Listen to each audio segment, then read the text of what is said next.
굿모닝, 좋은 아침입니다. 오늘은 8월 2일 수요일입니다. 오늘도 말씀과 함께 새로운 한 날을 시작하시는 여러분들의 삶 가운데 넘치는 하나님의 은혜와 평강이 함께 하시기를 기도하겠습니다. 자, 오늘 읽으신 사도행전 17장 16절부터 34절까지의 말씀은 지금 2차 전도 여행 가운데 있는 사도 바울과 그의 일행이 이제는 아덴이라는 곳에까지 왔습니다 라고 소개하면서 이렇게 말씀이 시작이 됩니다. 여러분, 사도 바울의 2차 전도 여행이 어떻게 시작되었는지 기억하시죠? 안디옥을 떠나서 수리아와 길리기아 지역을 거치지요. 그곳에서 1차 전도 여행 때 개척했던 교회들을 방문하게 되고요.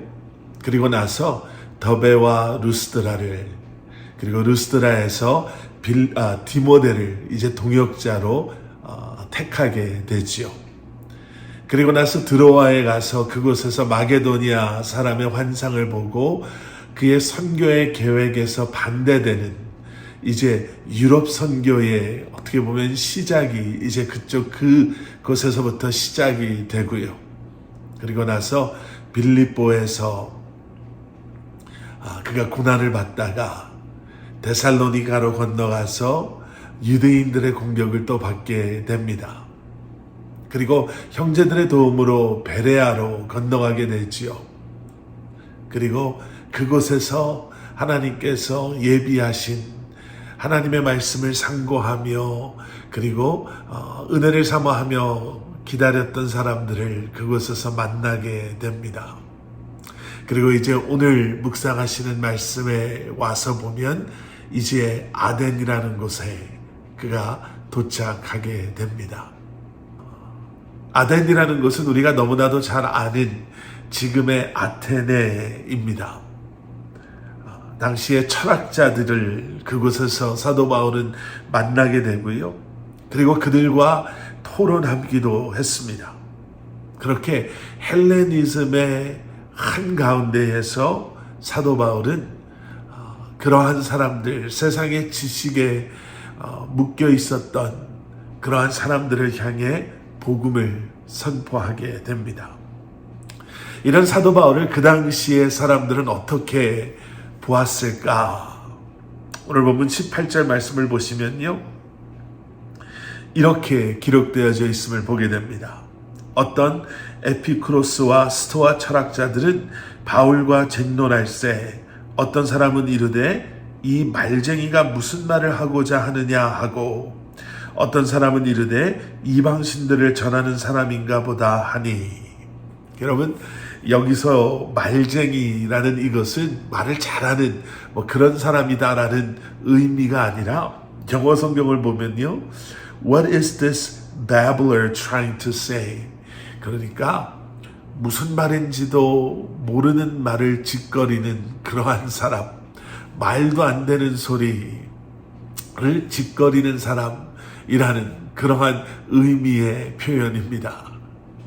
그 당시 에덴에 있었던 사람들에게는, 아덴에 있었던 사람들에게는 사도 바울이 그저 무슨 이야기인지도 알아들을 수 없는 말도 안 되는 소리를 짓거리는 사람, 또는 이방신을 전하는, 우리로 말하면 이단 아니면 이상한 종교에 심취해 있었던 정신 나간 사람 정도로밖에 보이지 않았던 것입니다. 그러면 사도 바울은 그들을 어떻게 바라봤을까요?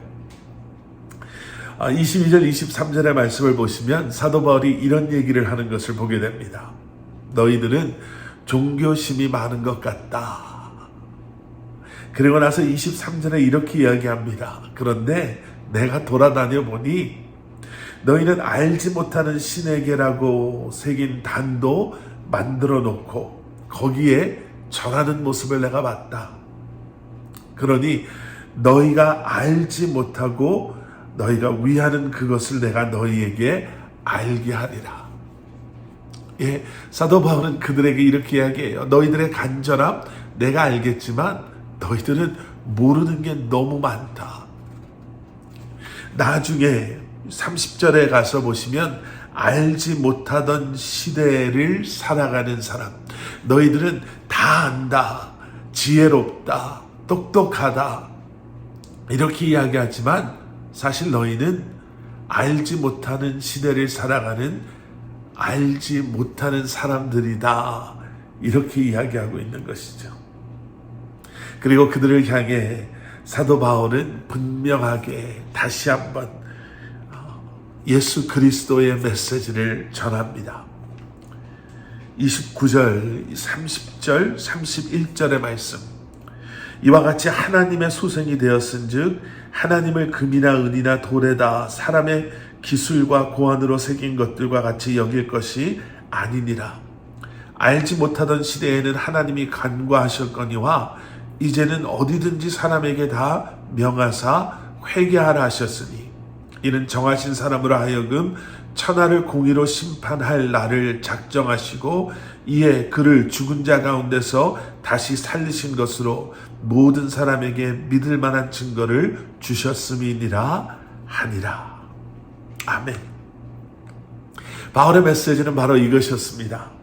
하나님의 아들 예수 그리스도께서 인간의 몸으로 이 땅에 오셨고 우리의 죄를 대신하여 십자가에 죽으시고 부활하셨으니 회개와 믿음만이 우리가 죄사함을 받고 영생을 얻을 수 있는 유일한 길입니다.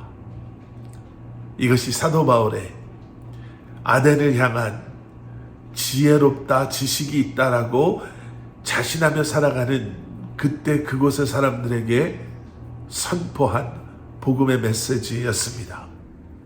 당시 가장 지혜롭다라고 여겼던 철학자들도 그들이 인정하고 고백할 수밖에 없었던 사실이 있었는데요. 그것은 그럼에도 그들에게는 알지 못하는 것들이 있었다라는 거예요. 그래서 여러분 너무나도 잘 아시는 것처럼 그 유명한 소크라테스가 이런 이야기를 남기지 않았습니까? 나는 내가 모른다는 사실 한 가지를 안다. 우리가 더 많은 것을 알면 알수록 우리는 분명히 깨닫는다고 하지요. 내가 너무나 많은 것을 모르는 것뿐만 아니라 우리가 아무리 열심히 노력을 해도 우리가 알 수 없는 너무나 많은 것이 있다라는 거예요. 골로새서 2장 3절의 말씀을 보면 그래서 성경은 우리에게 이렇게 말씀하시죠. 그 안에는 예수 그리스도 안에는 지혜와 지식의 모든 보화가 감추어져 있느니라.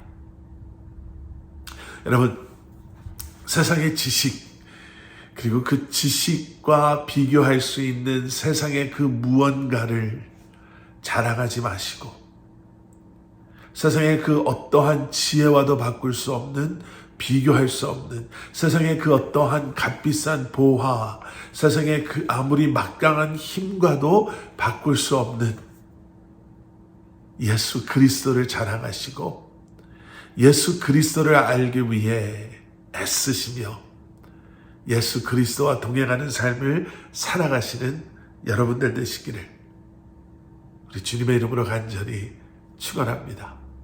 함께 기도하시겠습니다.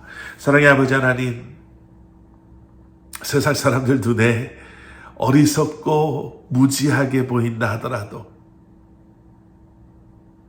우리에게는 이미 세상이 감히 비교할 수도 없는 지혜와 능력과 너무나도 귀한 주님을 우리는 이미 소유하고 살아가고 있음을 기억하게 하셔서 다시 한번 아버지 하나님 세상 속에서 그러한 우리를 통해 계획하시고 또 예비하신 일들을 행하시는 주님 앞에 온전히 드려지는 저희들 다시 한번 예수 그리스도를 그 십자가의 복음을 선포하며 살아가는 저희들 되게 하여 주시옵소서. 예수 그리스도 이름 받들어 간절히 기도드렸사옵나이다. 아멘.